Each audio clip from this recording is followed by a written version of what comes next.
Jayne Wrightsman stands as a symbol of transformation, ambition, and the subtle art of reinvention in 20th century American society. Born into modest circumstances, she rose to become one of the most influential figures in the worlds of art collecting, philanthropy, and high society. Her life story unfolds like a carefully curated gallery, filled with triumphs, private struggles, and a legacy that continues to influence cultural institutions today. While many know her as a benefactor to the Metropolitan Museum of Art or a close confidant of Jacqueline Kennedy, the deeper layers of her narrative reveal a woman who navigated personal hardships and societal expectations with quiet determination. From her early days in industrial Michigan to her final years as a doyenne of New York, Jayne's path offers insights into the complexities of ambition, the price of perfection, and the enduring power of self-education. Let's explore her life,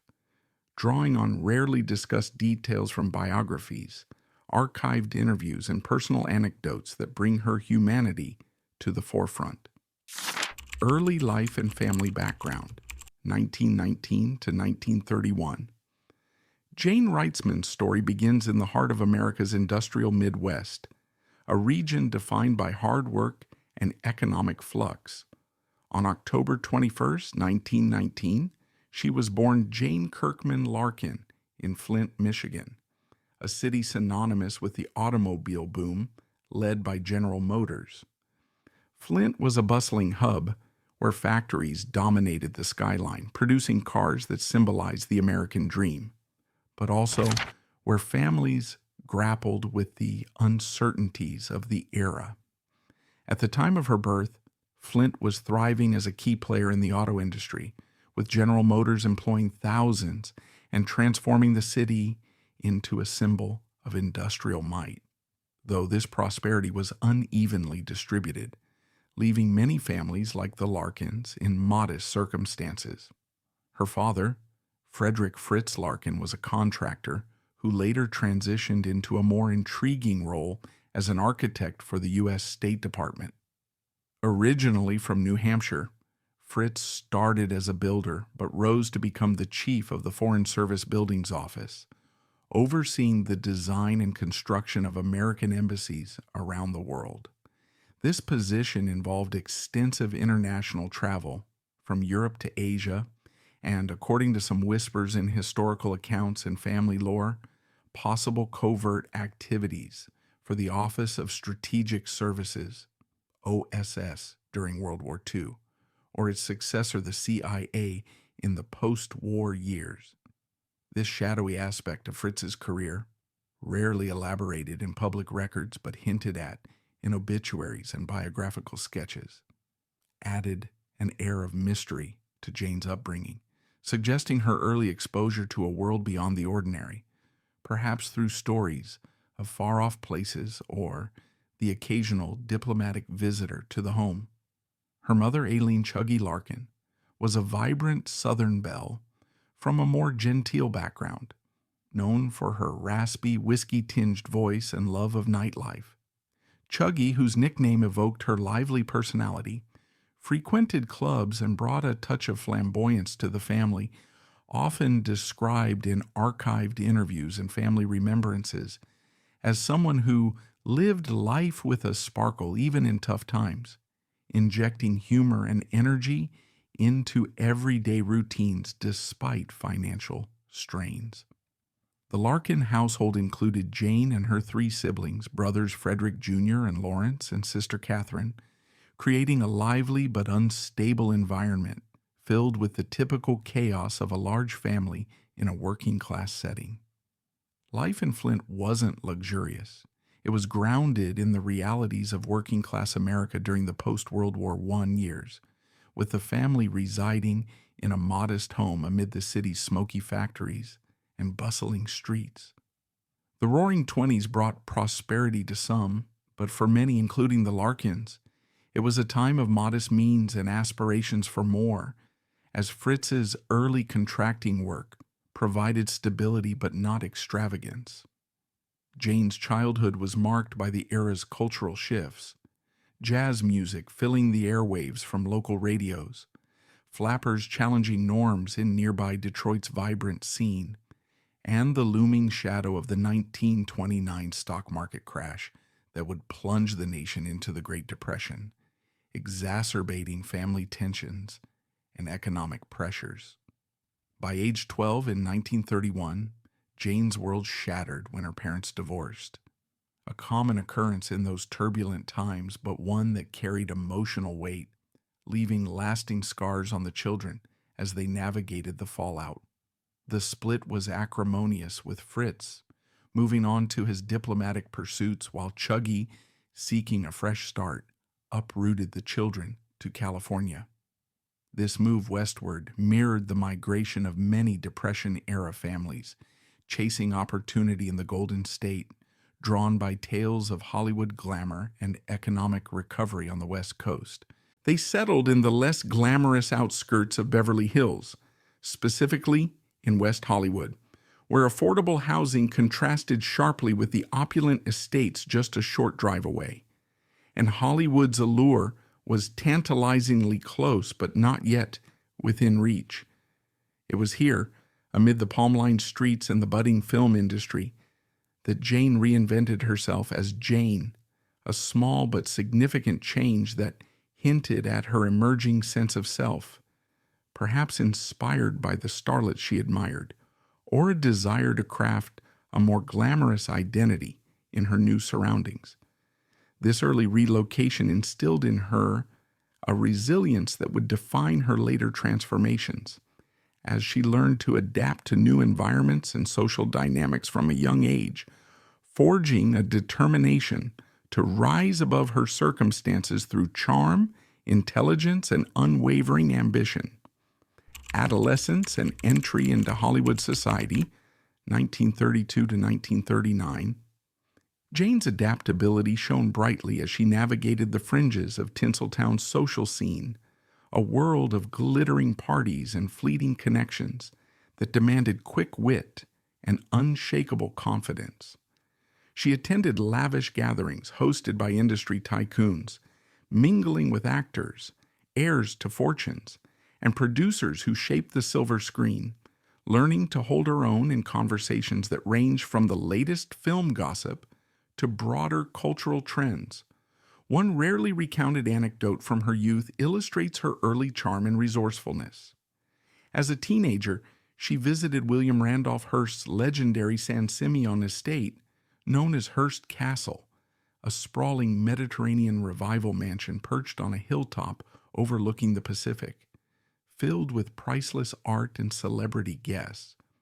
During the tail end of Prohibition, when alcohol was still scarce and often hidden to evade authorities,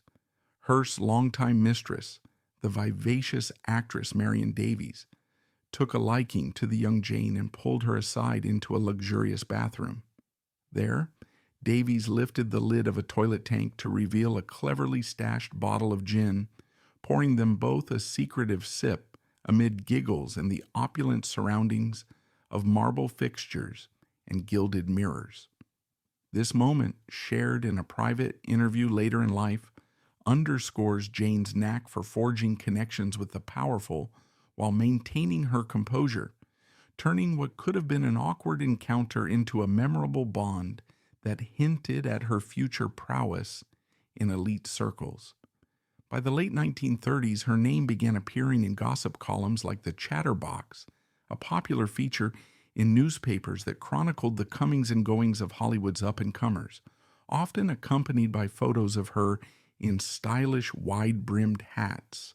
arm in arm with socialites, and flashing her signature toothy smile. She formed a close-knit group with ambitious peers like Esme O'Brien, a fellow social climber, and Lillian Fox, a former model known for her striking looks. The trio made a light-hearted bet over cocktails or at a casual gathering. Who would marry a wealthy man first? Esme and Lillian wed sooner, securing comfortable matches, but Jayne's patience paid off, as she targeted higher echelons with a strategic eye, understanding that in the precarious world of 1930s society, the right alliance could change everything. These years built her social acumen, teaching her the value of networks in a world where survival meant strategic alliances, careful observation, and the ability to read a room full of ambitious dreamers. The move to California following her parents' divorce in 1931 placed Jayne in a vibrant yet challenging environment that further molded her character, blending the sunny optimism of the West Coast with the harsh realities of economic struggle. Settling in the unfashionable outskirts of Beverly Hills, specifically West Hollywood, the family relied on Chuggy's resourcefulness to make ends meet amid the economic downturn, with her mother taking on odd jobs or relying on her southern charm to navigate their new life in a city teeming with transplants seeking fortune. Chuggy, with her bohemian flair and whiskey-rough voice, often frequented spots like the Cafe Gala or other lively nightclubs along Sunset Strip, exposing Jayne to a mix of artistic types, jazz musicians, and nightlife influences that contrasted sharply with their modest living conditions in a small apartment or rented home far from the lavish mansions of Rodeo Drive. At Los Angeles High School, Jayne stood out among her peers, earning the nickname Little Egypt for her exotic dark bobbed hair, sophisticated eyeliner that accentuated her sharp features, and impeccably maintained clothes, often secondhand or carefully mended, that hinted at her emerging sense of style and self-presentation, even on a tight budget constrained by the Depression's grip. This period of adolescence was marked by a conscious effort to refine her image. She deliberately added a Y to her name, transforming the plain Jayne into the more distinctive Jayne, a subtle reinvention that reflected her aspirations for a more glamorous identity, inspired by the starlets and socialites she observed around her, perhaps drawing from the allure of names like Jayne Mansfield, who would later rise to fame. Post-graduation, likely around 1937 given her birth year, Jayne's entry into the workforce was pragmatic and opportunistic, a necessary step in an era when young women often had to support themselves or contribute to family finances without the safety net of wealth. She took on roles that leveraged her looks and poise, such as selling gloves or other accessories in upscale department stores, possibly places like I. Magnin or Bullock's Wilshire,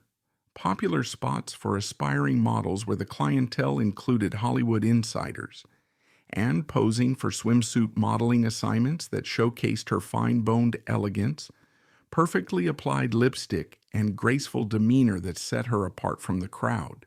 While she dabbled in the movie industry as an extra or bit player in minor roles, appearing in the background of films or on sets where the real action was off-camera networking, she was described by style icon Slim Hawks as the only extra girl who was respectable, a compliment that underscored her ability to maintain dignity, selectivity, and a sense of propriety in a cutthroat environment filled with aspiring actresses, opportunistic figures, and the constant pressure to compromise for a break. These jobs not only provided financial independence, allowing her to afford small luxuries like fashionable hats or makeup, but also served as a gateway to Hollywood's social underbelly, where she caught the eye of playboys, young actors fresh from the studios, and heirs to fortunes who frequented the same circles of cocktail parties and late-night gatherings. Her social ascent during these years was deliberate and strategic, a calculated climb that mirrored the ambitions of many in Depression-era Hollywood who saw social connections as a ladder out of hardship. By 1938, Jayne's presence in gossip columns like Chatterbox became regular, with descriptions often highlighting her toothy smile, infectious energy, and fashionable attire, such as wide-brimmed sombreros, floppy hats, or ensembles that captured the era's flair for dramatic accessories and streamlined silhouettes influenced by the Art Deco movement. This visibility was no accident. It stemmed from her active participation in the party scene, where she mingled at events hosted by industry tycoons, perhaps at venues like the Coconut Grove or private soirees in the Hollywood Hills, and was pursued by eligible bachelors eager for her company. The bet with friends Esme O'Brien and Lillian Fox added a playful yet competitive edge to her social maneuvers, while Esme and Lillian married earlier, securing stable but modest unions. Jayne's calculated patience positioned her for greater rewards, reflecting the era's emphasis on advantageous unions amid economic uncertainty, where a well-chosen partner could mean security and elevation. Rarely discussed is how these experiences built her resilience. Navigating the Depression's hardships in Hollywood, from rejection in auditions to the uncertainty of freelance work, taught her the art of adaptation, turning potential setbacks into stepping stones toward the elite world she would later dominate, all while preserving her sense of self-worth. Influences from her family continued to play a subtle role throughout this formative period, providing a foundation for her evolving identity. Her father's mysterious career, with its whispers of undercover work for the OSS or CIA in later years, may have instilled a sense of intrigue and global awareness, even from afar through occasional letters or stories that reach the family, broadening her horizons beyond the local scene. Meanwhile, Chuggy's vibrant personality, her love for nightlife, her raspy laugh, and her ability to charm despite adversity, encouraged Jayne's own flair for social navigation, teaching her to use humor and grace as tools in a competitive world. By the end of the decade, as World War II loomed on the horizon with news of European conflicts filling the headlines and altering Hollywood's landscape, Jayne had transformed from a wide-eyed newcomer arriving in California as a child into a poised young woman ready to leap into higher strata, her Hollywood adolescence serving as a crucible of ambition, charm, and quiet determination that would propel her toward the extraordinary life ahead. Meeting Charles Wrightsman and the Path to Marriage, 1940 to 1944. The early 1940s, amid the turmoil of World War II, marked a pivotal turning point in Jayne's life as her social orbit expanded beyond the confines of Hollywood and began to stretch eastward toward new horizons of wealth and influence. America was deeply entrenched in the war effort, with rationing of everyday goods like gasoline and sugar becoming a staple of daily life, while patriotism fueled bond drives, victory gardens, and a collective sense of sacrifice. Yet, for the elite and those on the periphery of high society, enclaves like Palm Beach, Florida, remained insulated havens of luxury, where lavish estates and yacht parties offered respite from the global conflict. It was within this glamorous yet insulated world that Jayne's path crossed with that of Charles B. the Charlie Wrightsman, a formidable oil tycoon hailing from the rugged plains of Oklahoma. Born on June 13, 1895 in Pawnee, Oklahoma, Charlie was 24 years her senior, a self-made millionaire who had risen to prominence as the president of Standard Oil of Kansas, amassing a fortune through shrewd business deals in the booming oil industry that defined America's industrial expansion. His rough edges, forged in the wildcatter traditions of his father's era, were softened by refined hobbies such as playing tournament polo on manicured fields and sailing yachts across sun-drenched waters, pursuits that positioned him among the sporting elite. Recently divorced from his first wife, Irene Stafford, with whom he had two daughters, Irene and Charlene, Charlie cut a complex figure, charming and charismatic in social settings, yet demanding and exacting in his personal relationships. with a reputation for high-stakes living that included daring aviation adventures and a relentless drive for social ascension. Their meeting unfolded in a dramatic fashion that blended romance, opportunism, and a touch of fate, reflecting the unpredictable nature of wartime connections. Accounts of their initial encounter vary slightly, with some suggesting it occurred at a glittering dinner party hosted by a movie industry mogul in California, while others whisper of a more humble setting, perhaps behind the gloves counter at an upscale department store like the Broadway on Wilshire Boulevard, where Jayne's poise and beauty caught the eye of the visiting oil man. Regardless of the precise spark, by the early 1940s, their paths had converged, and the relationship deepened amid a health crisis that tested loyalties and revealed characters. Charlie was hospitalized in Palm Beach with a serious case of lip cancer, a diagnosis that left him convinced his days were numbered and prompted him to summon both Jayne and another girlfriend,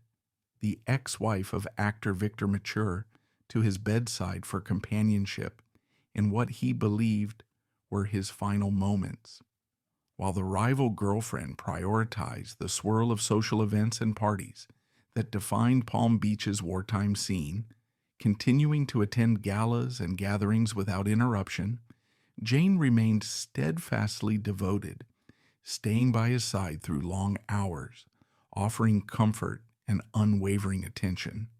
Her loyalty was further encouraged by Charlie's generous gift of a luxurious mink coat,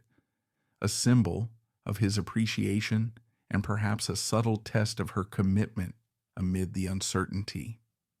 This period of bedside vigil highlighted Jayne's resourcefulness and emotional resilience, qualities honed from her earlier years of navigating Hollywood's competitive fringes, as she stuck close to him, attending to his needs with a quiet determination that ultimately outshone her competitor. Her steadfastness won out in the end. Charlie, still under the shadow of his illness and convinced he was facing imminent death, proposed marriage as a final act of securing his legacy and companionship. Miraculously, against the odds, he recovered from the cancer, defying his own grim expectations and paving the way for their union to proceed. They wed on March 28, 1944, in a quiet, understated ceremony held in the historic town of San Augustine, Florida, far from the prying eyes of high society or the flashbulbs of gossip columnists. At the time, Jayne was 24, vibrant and ambitious, while Charlie was 48, seasoned by life and fortune, creating a dynamic that blended youthful energy with established power. The wedding itself was intimate, reflecting the wartime constraints and perhaps Charlie's preference for discretion, but it marked the beginning of a partnership that would redefine both their lives.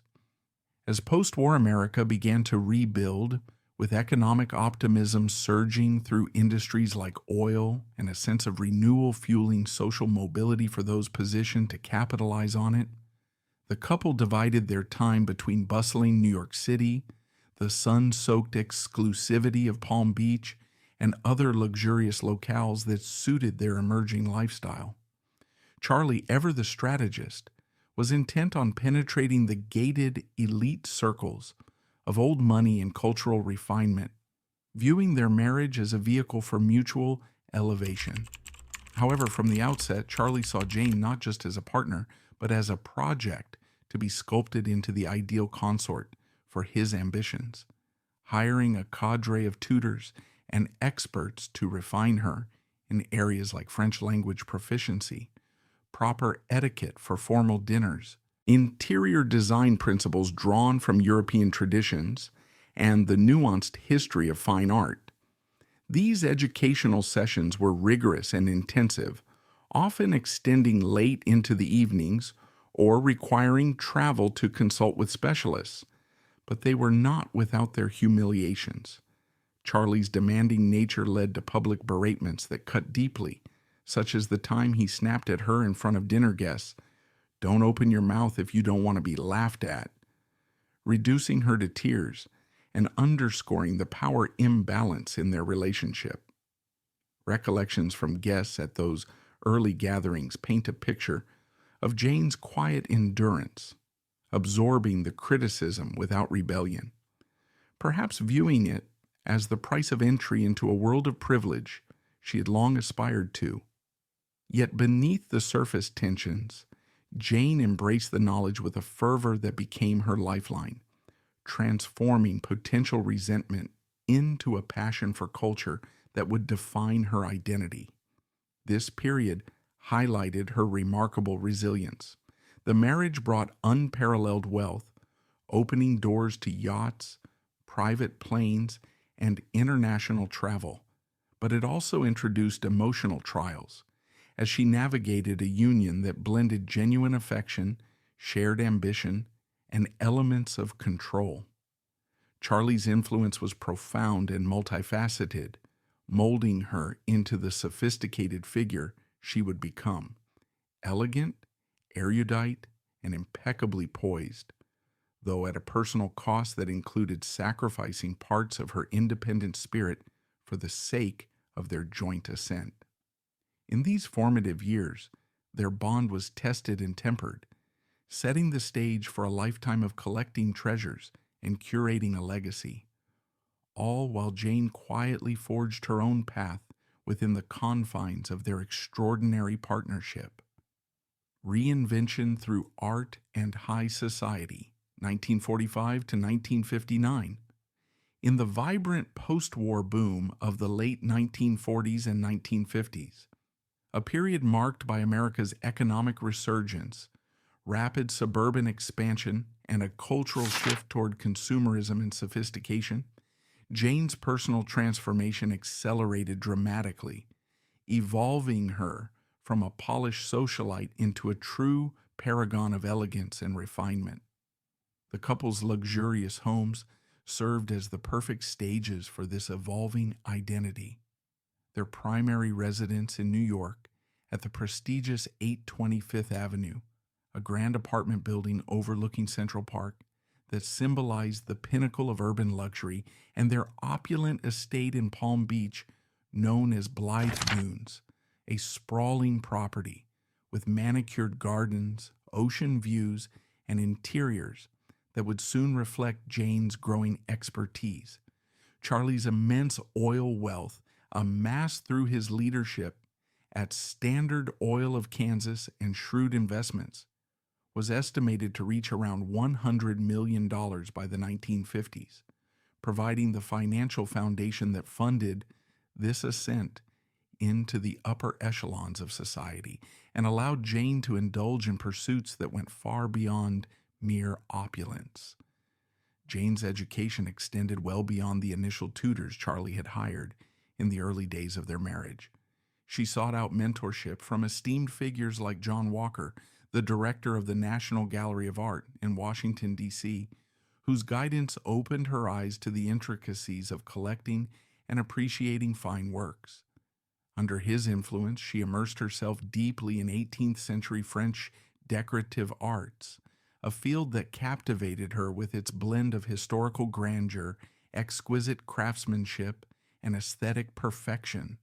from gilded furniture to delicate porcelains that evoked the courts of Versailles.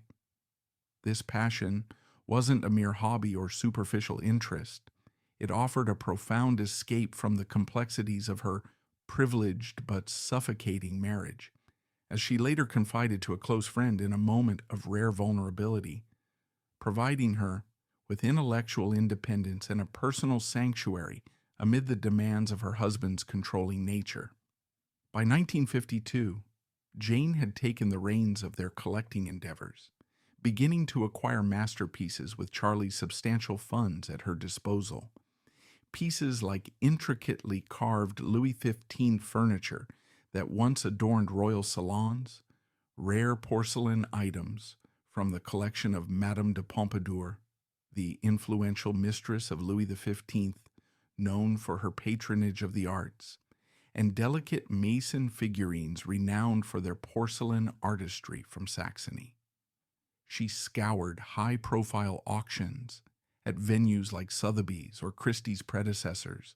consulted renowned experts such as the celebrated French decorator Henri Samuel, whose expertise in period interiors would become a cornerstone of her style, and memorized vast volumes on provenance, authentication, and historical context to ensure each acquisition was not only beautiful, but impeccably documented. While Charlie, with his business acumen honed in the cutthroat world of oil negotiations, handled the financial dealings and haggling over prices, it was Jayne's discerning eye, sharpened by years of study and an innate sense of taste, that selected the items, building what would become one of the era's finest and most comprehensive private collections of European decorative arts. This division of labor highlighted their partnership. Charlie provided the resources and strategic muscle, while Jayne infused the process with passion and expertise, turning their home into a living museum that rivaled public institutions. By 1956, Charlie's appointment to the Board of Trustees at the Metropolitan Museum of Art in New York marked a significant milestone, elevating their status within the cultural elite and granting them access to the inner circles of philanthropists, curators, and old money families who viewed the Met as a bastion of high society. Their holdings grew to include extraordinary treasures such as Johannes Vermeer's masterpiece, Young Woman with a Water Pitcher, a serene Dutch Golden Age painting that they seasonally loaned to the Met for safekeeping during their travels, ensuring its protection while subtly showcasing their generosity. Lively sketches by the Venetian artist Giovanni Battista Tiepolo, known for their dynamic Rococo flair, and detailed views of Venice by Canaletto,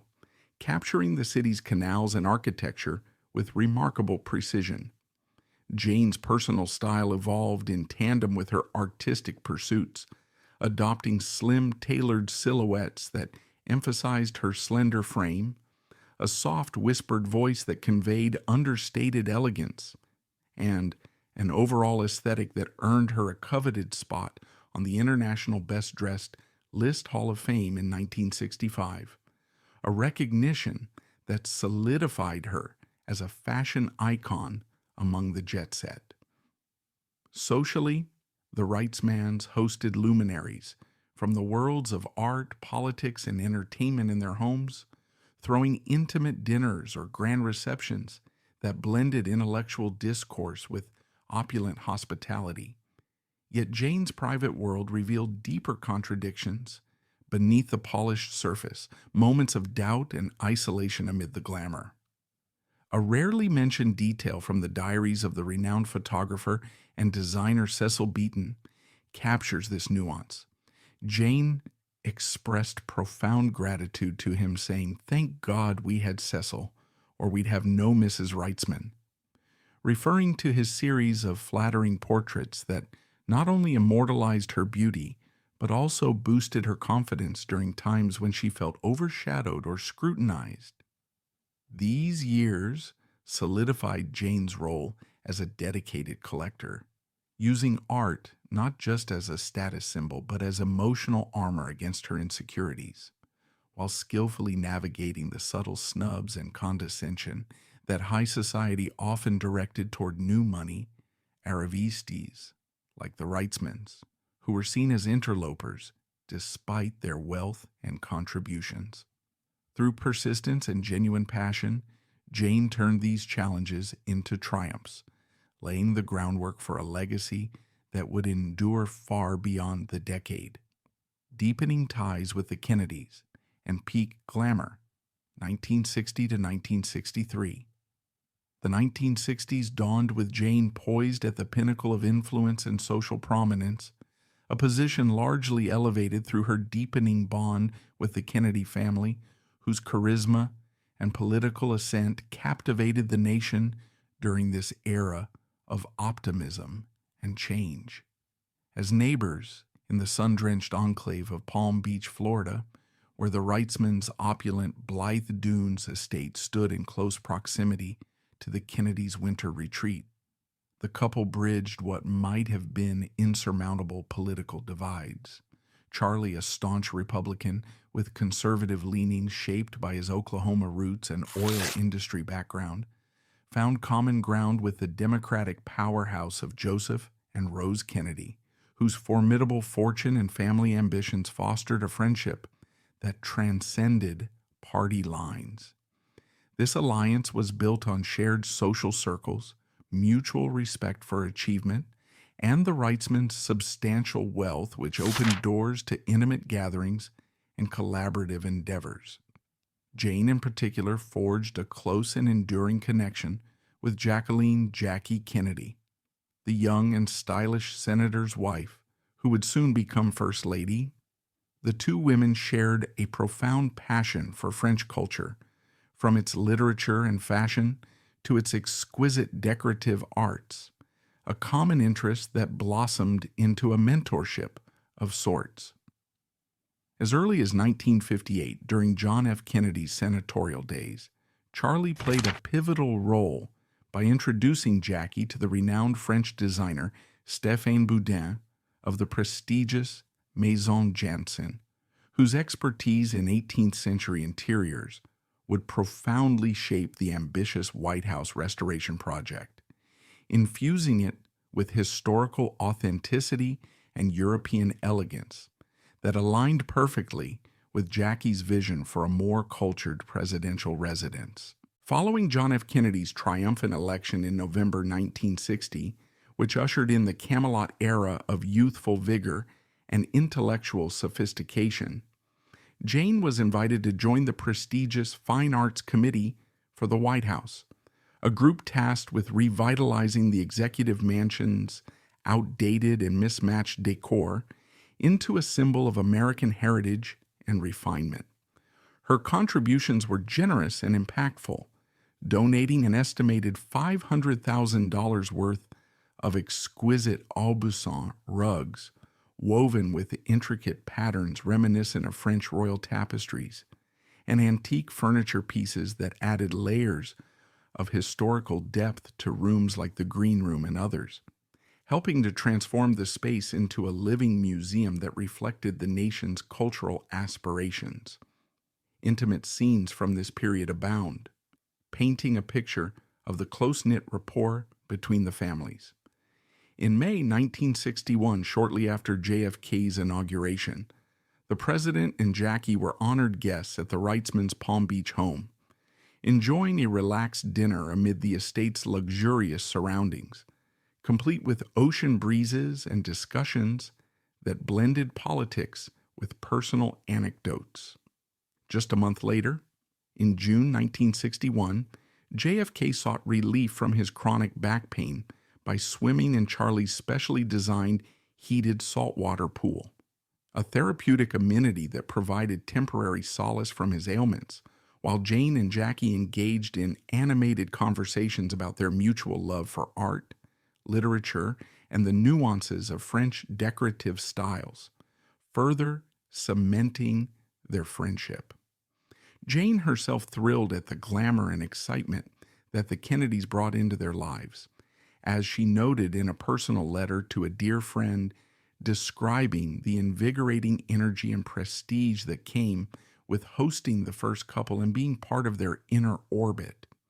Even as their social and cultural stature reached new heights, with Vogue magazine praising the Wrightsmans in 1966 as exemplary collectors whose treasures included rare items once owned by Marie Antoinette, masterful paintings by El Greco that captured spiritual intensity, and luminous works by Renoir that evoked impressionist beauty. The glamour of these years often masked underlying heartbreak and personal turmoil. In April 1963, tragedy struck the family when Charlie's daughter from his first marriage, Charlene, born in 1927 and married to the prominent society columnist Igor Charlie Knickerbocker Cassini, brother of the acclaimed fashion designer Oleg Cassini, who addressed Jackie Kennedy, died at the age of 35 from an overdose of sleeping pills in New York's Lenox Hill Hospital. The circumstances were shrouded in sorrow, with Charlene reportedly distraught over her husband's recent federal indictment for failing to register as a foreign agent linked to his alleged ties with the Dominican Republic's regime under Rafael Trujillo, a scandal that had embroiled Igor in legal battles and public scrutiny, casting a shadow over their high-profile life. The loss devastated the Wrightsman family, particularly Jayne, who had no children of her own and thus felt the void even more acutely, deepening her sense of emotional isolation amid the whirlwind of social obligations and public appearances. This private grief stood in stark contrast to the public facade of elegance and success, highlighting the fragile undercurrents beneath their gilded existence. The year 1963 culminated in national tragedy with President Kennedy's assassination in November, an event that shattered the nation and profoundly affected those in his inner circle, including the Wrightsmans. In the aftermath, Jayne emerged as a pillar of support for the grieving Jackie, helping her navigate the transition to widowhood by assisting in securing a suitable apartment at the exclusive 1045th Avenue in New York, a building that offered privacy and proximity to cultural institutions like the Metropolitan Museum of Art, which Jayne cherished. Further demonstrating their bond, Jayne joined Jackie on a restorative yacht cruise along the Adriatic Sea aboard the luxurious Radiant II, a voyage that provided moments of solace amid shared reflections on loss, art, and resilience. Jackie's handwritten note to Jayne, expressing heartfelt gratitude with the words, "You have been my rock," captured the rare warmth and depth of their friendship, a testament to Jayne's quiet strength and empathy during one of history's darkest chapters. These years, from 1960 to 1963, blended unparalleled triumph with profound tragedy, humanizing Jayne amid her remarkable ascent and revealing the multifaceted woman behind the polished exterior, a collector not just of art, but of meaningful relationships forged in both joy and sorrow. Family losses, public recognition, and emerging cracks, 1964 to 1969. The mid-1960s ushered in a phase of continued acclaim for Jayne and Charlie Wrightsman as their influence in art and society reached new heights. Yet this era also began to reveal visible strains beneath the surface of their polished existence.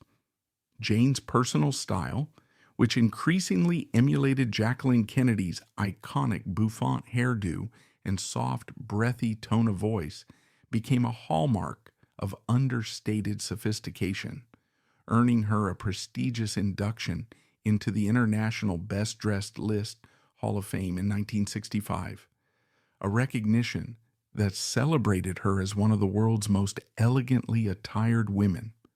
alongside other luminaries of fashion and high society. Their ever-expanding art collection, now valued at millions of dollars and regarded as one of the premier private assemblages of its kind, featured remarkable treasures such as finely sculpted busts by the French neoclassical artist Jean-Antoine Houdon, known for their lifelike portrayals of historical figures, and sweeping landscapes by Nicolas Poussin, the 17th century master whose works evoked classical harmony and intellectual depth. These pieces drew widespread envy and admiration from curators, fellow collectors, and social peers alike, solidifying the Wrightsmans' reputation as tastemakers in the cultural world. However, not all observations were flattering. Entries from the diaries of the celebrated photographer and designer Cecil Beaton in the late 1960s noted Jayne's tragic aging, wizened and wrinkled, a poignant reflection on how the years and perhaps the pressures of her life had taken a toll, leading him to question whether Her sacrifices, enduring a demanding marriage and relentless pursuit of perfection, were truly worth the cost. Physically, she had grown alarmingly thin, bordering on anorexic, with a face that appeared sharp and angular, accentuated by slightly crooked teeth and a mouth that seemed slightly askew. Manifestations of the physical toll exacted by her unyielding perfectionism, and the emotional weight of maintaining an impeccable facade in a scrutinizing social arena.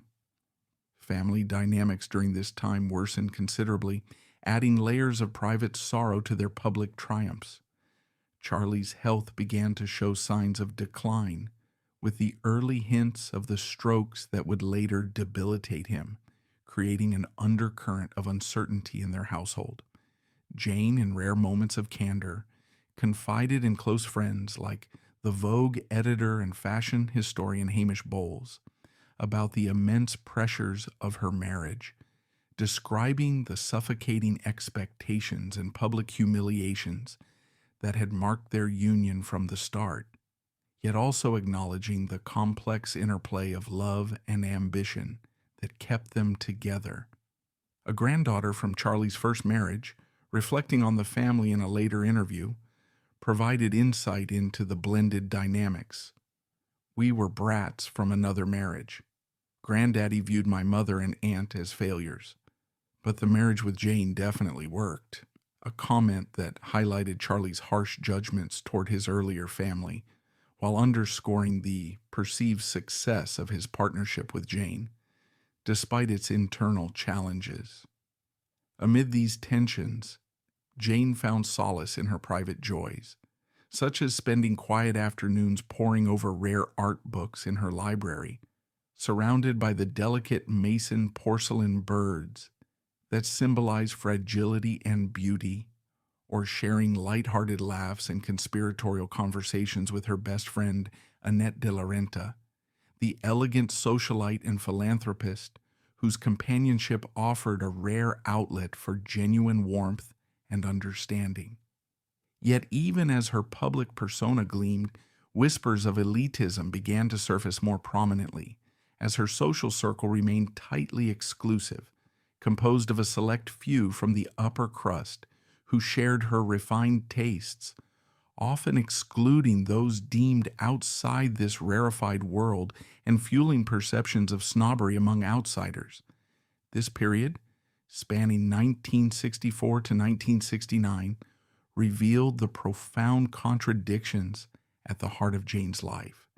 an outward poise that projected unassailable grace and confidence, hiding an inner fragility marked by loneliness and self-doubt, as she masterfully balanced the exhilaration of public triumphs with the quiet voids of personal loss and unspoken regrets. Controversies, legal battles, and shifting dynamics, 1970 to 1979. The 1970s represented a tumultuous decade that rigorously tested the Wrightsman's meticulously crafted facade of unassailable glamour and sophistication, as the increasing public scrutiny and deeply personal challenges began to peel back the layers of their carefully curated image, revealing vulnerabilities that had long simmered beneath the surface. In July 1970, a landmark federal court ruling delivered a significant and highly publicized blow to their financial and reputational standing, determining that their extensive art collection, valued at an impressive $8.9 million, was ineligible for the substantial tax deductions they had claimed, on the grounds that the works were too deeply integrated into their everyday lifestyle, essentially enjoyed as integral elements of their home environment, rather than maintained as a detached arm's-length investment portfolio. This judicial decision not only resulted in a considerable financial setback, but also starkly exposed the intriguing dual nature of their holdings. Exquisite pieces of museum-quality artistry, such as rare 18th century French furniture, and masterful paintings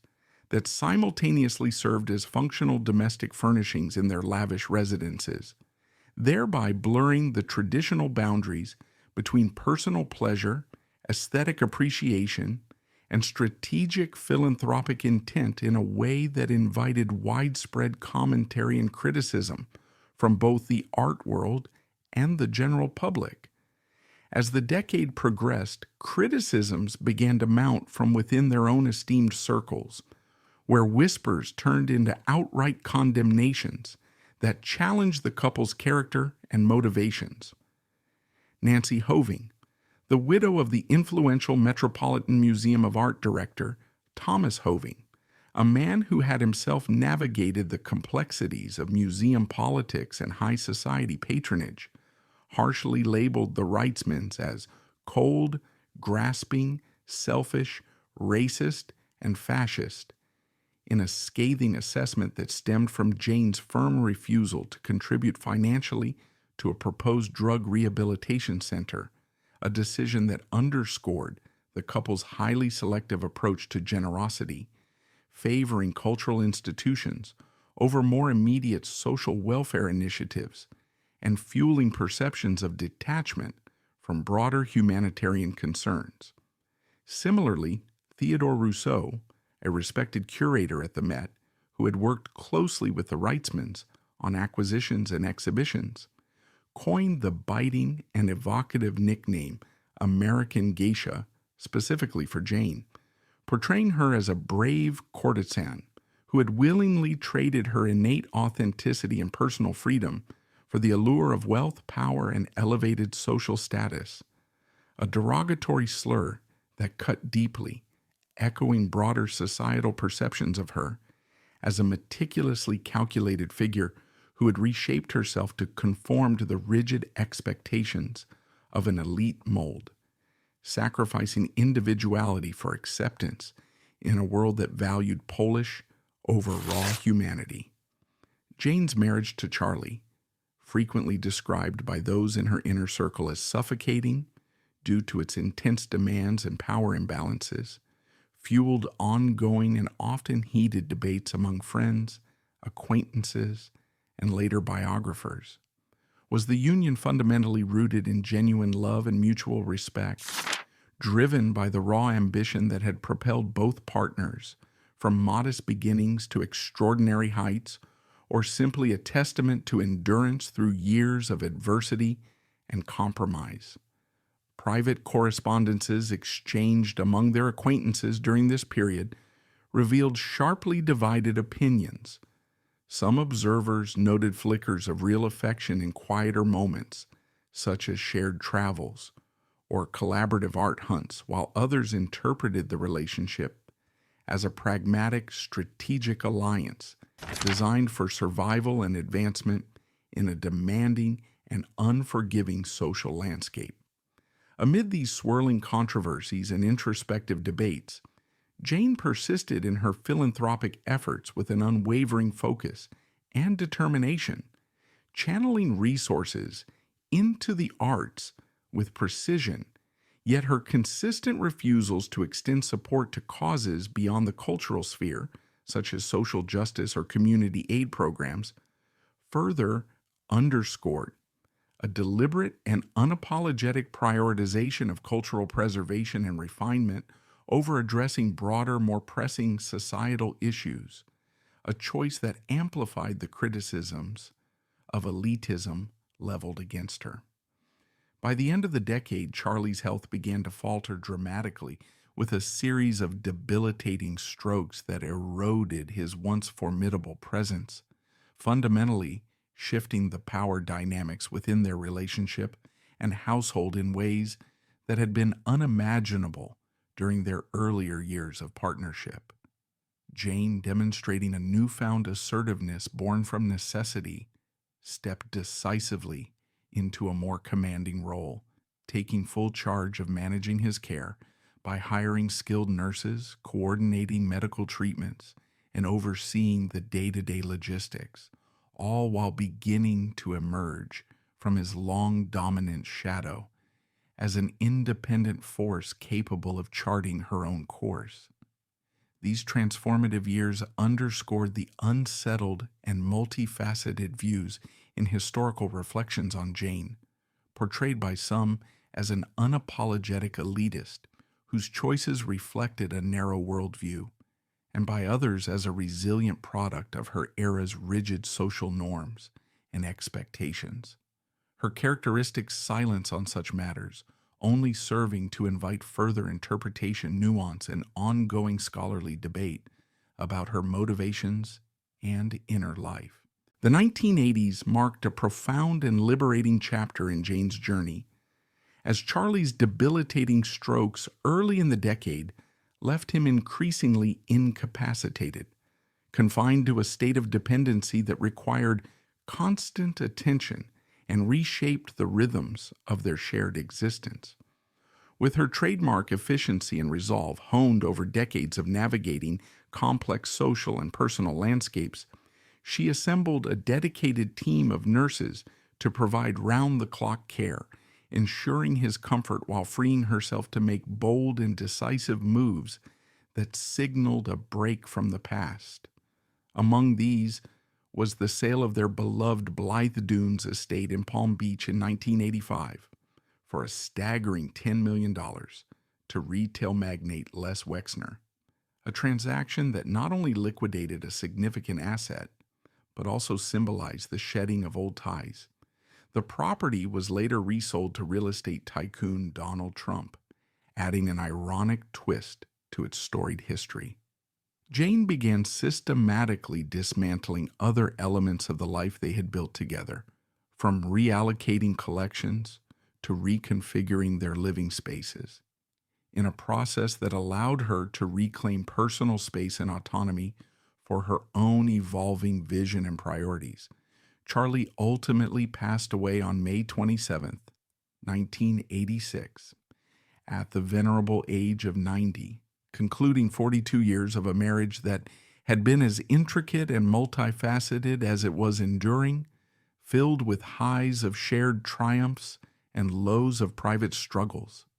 In his will, he bequeathed to Jayne his entire $150 million fortune, a vast inheritance that provided her with unparalleled financial independence and the freedom to step fully into her own light,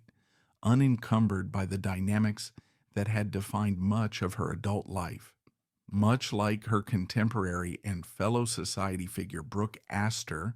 who similarly discovered a renewed sense of purpose and vitality in widowhood after years in the shadow of a powerful husband,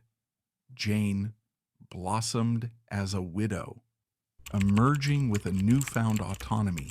that empowered her to channel her considerable energies into passions that had long been nurtured but often constrained by marital obligations. Having joined the Metropolitan Museum of Art's Board of Trustees as early as 1975, stepping in seamlessly as Charlie's replacement and bringing her sharp intellect and discerning eye to the role, she formed a dynamic collaboration with her closest confidant and best friend, Annette de la Renta, the poised and influential socialite whose own connections amplified their impact. Together they transformed the Met into what was affectionately dubbed New York's Versailles, a veritable powerhouse of cultural authority and social prestige, where membership on the board became the ultimate marker of elite achievement, drawing in ambitious philanthropists, collectors, and influencers from around the world who sought the unparalleled validation and networking opportunities it offered. Her donations during this expansive period soared to unprecedented heights, exemplifying her unyielding commitment to the Met and solidifying her enduring legacy as one of its most transformative benefactors, whose gifts not only enriched the collections, but also elevated the institution's global standing. In 1994, for instance, she generously gifted Claude Monet's impressionist masterpiece Le Repos dans le Jardin Argenteuil, a tranquil garden scene bathed in soft light and vibrant colors that initially enhanced the museum's holdings of 19th century European art, only for it to later be revealed through meticulous provenance research as an artwork looted by the Nazis from the prominent Jewish collector Paul Rosenberg during the horrors of the Holocaust, a discovery that thrust the piece into the center of a sensitive ethical dilemma. Jayne handled the ensuing controversy with characteristic grace and discretion, engaging in negotiations that culminated in an amicable settlement with the heirs in 2002, which facilitated the painting's sale at auction and directed the proceeds toward restitution efforts. A resolution that, while conducted respectfully and without acrimony, inevitably raised probing ethical questions in art journals and scholarly circles about whether she had been aware of its tainted provenance at the time of acquisition, and ignited broader industry-wide discussions on the moral responsibilities of collectors in rigorously verifying the histories and origins of their acquisitions to prevent the perpetuation of historical injustices. Throughout these decades, Jayne maintained a reclusive lifestyle in her elegant and art-filled apartment at 825th Avenue, a sanctuary overlooking Central Park, where she lived without children or immediate family to inherit her world, a solitude that paradoxically allowed her to devote herself almost exclusively to the Met and its myriad endeavors, from curatorial decisions to fundraising initiatives. By the 1990s, her profound influence on the institution was described as immeasurable by Met director Philippe de Montebello, a leader who recognized her as a visionary force. Entire galleries within the museum bore the Wrightsman name as lasting testaments to her impeccable vision, scholarly generosity, and unwavering dedication, ensuring that her impact would continue to resonate through countless generations of visitors, scholars, and art enthusiasts who benefited from the enriched collections and elevated standards she helped establish. Final years, Philanthropic, Culmination, and Passing, 2000 to 2019.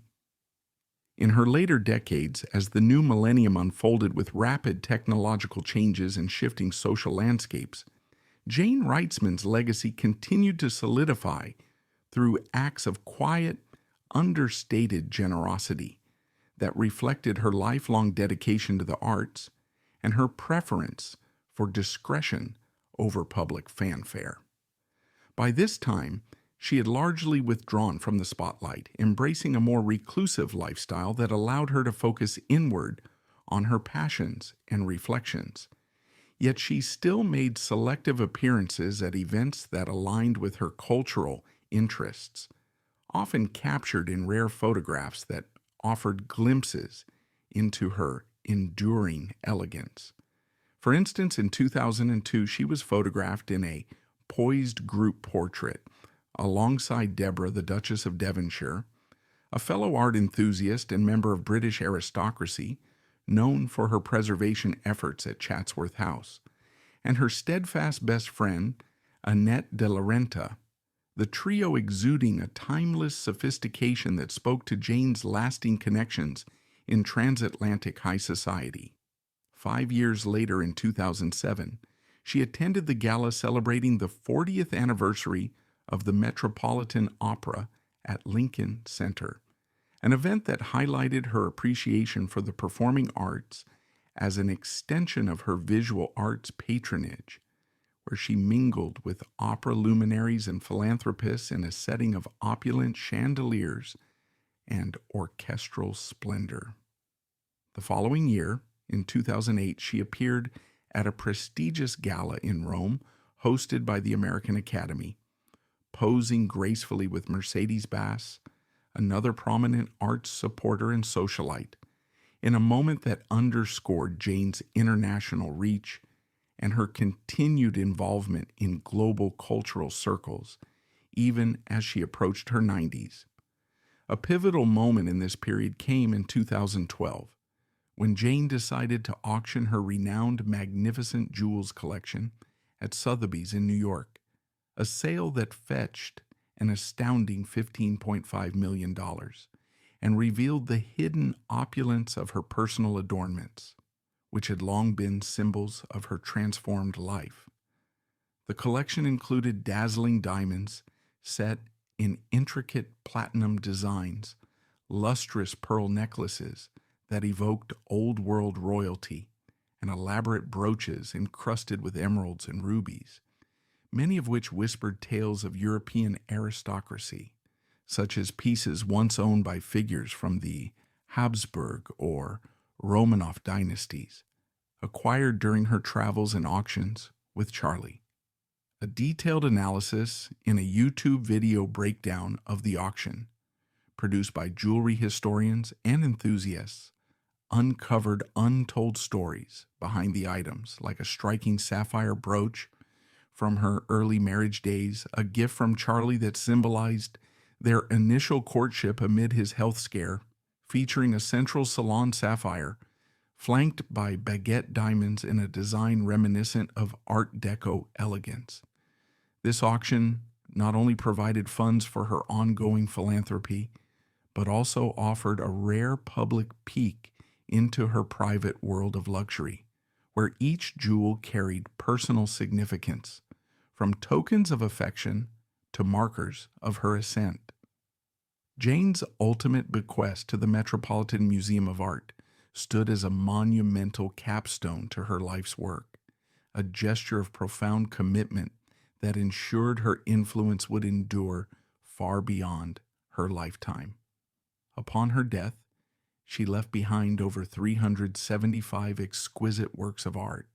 accompanied by an additional $80 million in funding, including 94 European paintings that spanned masterpieces from the Renaissance to the Impressionist era, with a strict no-loans edict inscribed in her will to guarantee that these treasures remain permanently displayed at the Met, accessible to the public without the risk of temporary removals to other institutions. This transformative gift not only bolstered the museum's holdings, but also reshaped its European decorative arts and painting galleries, evoking the splendor of Bourbon France in the dedicated Wrightsman galleries, spaces adorned with Louis XV commodes, Sèvres porcelain, and Versailles-inspired paneling that transported visitors to the opulent courts of 18th century Europe, serving as an educational portal for scholars, students, and casual admirers alike. Jayne passed away peacefully on April 20th, 2019, at the remarkable age of 99, in the familiar surroundings of her elegant apartment at 820 Fifth Avenue, a home filled with the remnants of her collections and memories. She was the last surviving member of a legendary cadre of society queens who had defined New York's golden age of philanthropy and style, including Brooke Astor with her civic-minded largesse, Jane Engelhard, known for her mining fortune and garden designs, Pat Buckley, the epitome of charitable hosting, Nan Kempner, the fashion icon with her vast wardrobe, and Jacqueline Kennedy Onassis, whose grace had once mirrored Jayne's own. Obituaries in publications like the New York Times and The Guardian hailed her as a self-made connoisseur who had risen from humble Midwestern roots to become a guardian of cultural heritage. Yet the poignant detail of her childless solitude, without heirs or immediate family to carry on her direct lineage, added a layer of melancholy to her story, emphasizing the isolation that often accompanied her fiercely independent path and the quiet introspection of her final years. Jayne Wrightsman's impact endures in profound and multifaceted ways, weaving through the fabric of cultural, political, and personal histories long after her passing. Her extraordinary donations to the Metropolitan Museum of Art, particularly the Wrightsman galleries, housing 94 meticulously selected works, continue to educate and inspire millions of visitors annually, offering immersive experiences into the opulence of Bourbon France through authentic furnishings, paintings, and decorative objects that bring historical eras to life and foster a deeper appreciation for European artistry among diverse audiences, from school children to seasoned scholars. Beyond the Met, her early influence on the White House restoration during the Kennedy administration shaped presidential aesthetics for generations, introducing elements of French elegance, such as the donated Aubusson rugs and antique chairs that set a precedent for future First Ladies in curating the nation's symbolic home as a showcase of refined taste and historical continuity. Culturally, Jayne proved the transformative power of self-education and determination, rising from a Depression-era background to become a leading authority on 18th century arts without formal training, inspiring countless collectors, curators, and enthusiasts worldwide to pursue knowledge as a means of personal empowerment and societal contribution. Politically, her close ties to the Kennedy family illuminated the subtle role of art in diplomacy, as her introductions and donations facilitated cultural exchanges that softened international relations during the Cold War, demonstrating how private passions could intersect with public policy to build bridges of understanding. Today, in an age dominated by fleeting digital fame and superficial celebrity, Jayne's life story teaches enduring lessons in resilience, how knowledge can serve as protective armor against life's adversities, how outward beauty often conceals inner pain and sacrifices, and how a well-crafted legacy can outlast even the sharpest controversies or criticisms. Ultimately, her narrative illuminates the fragile beauty of the human experience, full of contradictions that define us all, from ambition's double-edged sword to the quiet strength found in solitude, reminding us that true significance lies not in transient acclaim, but in the lasting contributions we leave behind. Jayne Wrightsman curated her own extraordinary life with the same precision and discerning eye that she applied to her legendary art collections, meticulously turning her humble beginnings in the industrial heartland of Michigan factories into a tapestry of timeless elegance and cultural refinement that spanned continents and eras. Her remarkable journey from the smoky skies of Flint and the glittering fringes of Hollywood to the hallowed halls of the Metropolitan Museum galleries highlights the boundless power of reinvention, the relentless drive of ambition, and the often unseen toll that such pursuits exact on the human spirit, serving as a poignant testament to the complexities of achieving greatness in a world that demands perfection. From her story, we take away invaluable lessons in perseverance through adversity, the profound value of cultural stewardship as a means of preserving history for future generations, and the importance of embracing life's inherent complexities, its joys intertwined with sorrows, its triumphs shadowed by sacrifices. Her legacy lingers on, not as a distant echo, but as a thoughtful and profound presence, inviting us to reflect on our own paths and the enduring beauty of a life well curated.